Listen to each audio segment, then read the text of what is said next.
Hi, welcome to Healthy Consistency. My name is Matthew. Thank you so much for checking out the channel. I'm going to be talking about the nutrition basics today. So I'll be going through the top 10 tips. When it comes to nutrition, you develop eating patterns at a young age. It is important that if you have children, that you empower them with the knowledge of healthy eating.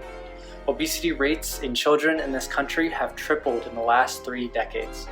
And according to the Harvard School of Public Health, 1 in 3 American children is overweight or obese. Tip number 1, get in the kitchen and cook your own food. Get your kids involved. They're more likely to try their own creations.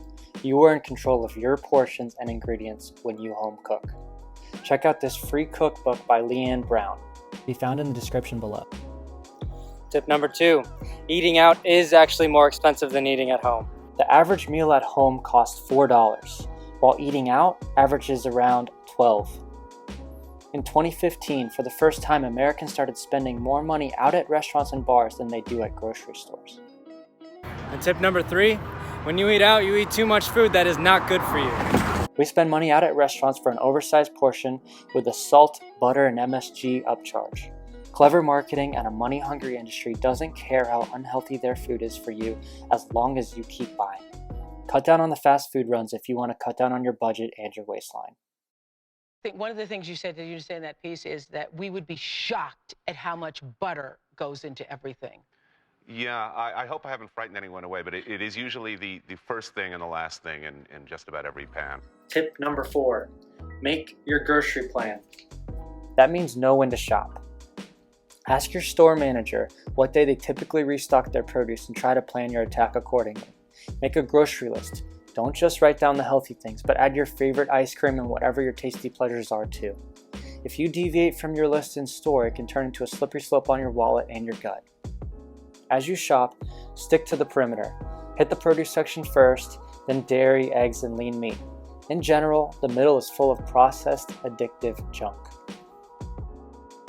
Tip number 5, learn how to read nutrition labels. So important. Also, consider buying a food scale. Probably the single most important thing you can do to start taking control of your diet and portions is to learn what you are eating. A food scale costs $12 to $15, which is the price of a meal out. A food scale will help you measure up portion sizes. It is not absolutely necessary, but its cost to benefit ratio is off the charts if you need to take control of your eating habits. On the nutrition labels, notice how many servings are in the whole package. What size is considered one serving? Because the rest of the label will be based off of that measurement. Calories is a unit of energy measurement, so our macronutrients give us calories. Carbs give us 4 calories per gram, as does protein. Fats give us 9 calories per gram, and alcohol, yes that counts too, gives you 7 calories per gram. Knowing how to portion out your carbs, fats, and protein throughout the day is made easier with free apps like MyFitnessPal, which you can use to track your macros if you need to.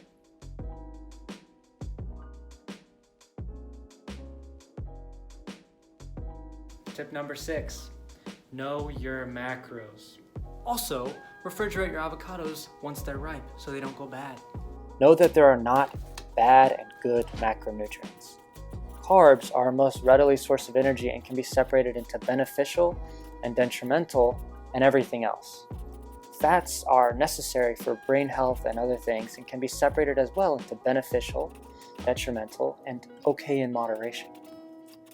Protein helps us make the foundation of our skin and muscle. In the future, I will cover the general breakdown of how we should structure our macros and how to keep track of them if you need to do so. You should also know your micronutrients, and I bet your little cells don't get enough. Neither do mine. Probably anybody else, but you should try. 90% of Americans have been found to be deficient in at least one vitamin or mineral, usually because we don't eat all of our veggies. Common micronutrient deficiencies include vitamin D, magnesium, iron, and calcium. Some vitamins are fat-soluble and need to be paired with some fat such as avocado in order to best absorb into our bodies. Hence why a salad is not only bland, but ineffective if you don't top it with some sliced avocado, chopped nuts, or a homemade extra virgin olive oil dressing. Don't drink your calories.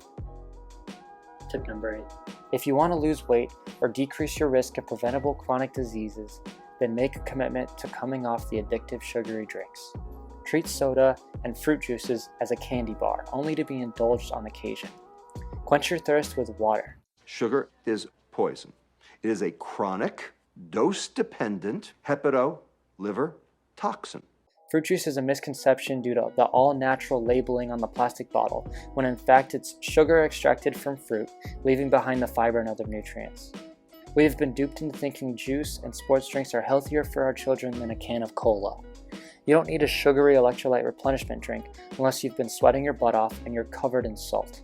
Cut down on your alcohol, make it for special occasions, limit to 1 or 2 drinks per day. Watch out for those sugary mixers and talk to your physician if you feel like you are drinking more than 2 shots of vodka. Drink water. That's tip number 9. As in like 9 glasses of water a day. As in really, like drink lots of water, please. Water can curb cravings, increase your metabolism, prevent headaches, improve mood, and give you clearer skin. The 10th and final tip is to create tiny habits. The hardest step is you actually have to make tiny steps. You actually have to make changes to your diet. You actually have to make a lifestyle commitment. So I'm gonna let human behavioral researcher BJ Fogg from Stanford explain it here. What do we want to do? Well, things like lose weight, manage stress, and so on. But if you design for the outcomes, you're designing at the wrong place. You need to design for the behaviors that lead to the outcome. And as we create what I call these tiny habits, and we can't do it all at once, little by little, we will then approach this health outcome in a very reliable way. In order to do something that's difficult, you need high levels of motivation. When our motivation lags, boom, can't do it. Motivation is very slippery. So if you set yourself up to do something hard and you have to somehow sustain the motivation is going to drop down and there's going to be a point where you don't do it. Let's go right here. Easy to do. Stuff that's so easy to do, it doesn't require much motivation at all. Let's make it really tiny. Really tiny, like 1, 2 push-ups, 1 sip of water, and so on. So now we know the gist, right? You make tiny changes, something that you have the ability to do already that you're not going to need a lot of motivation to do. So please go ahead and comment down below what tiny change you would like to make. Having accountability is a great source of empowerment and motivation.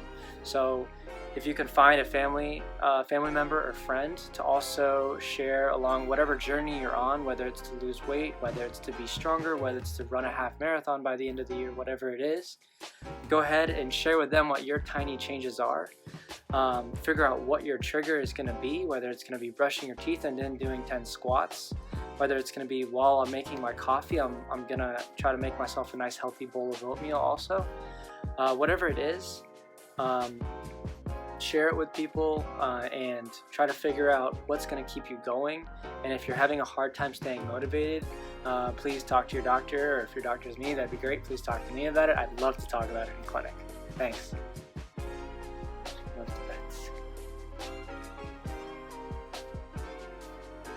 Yes.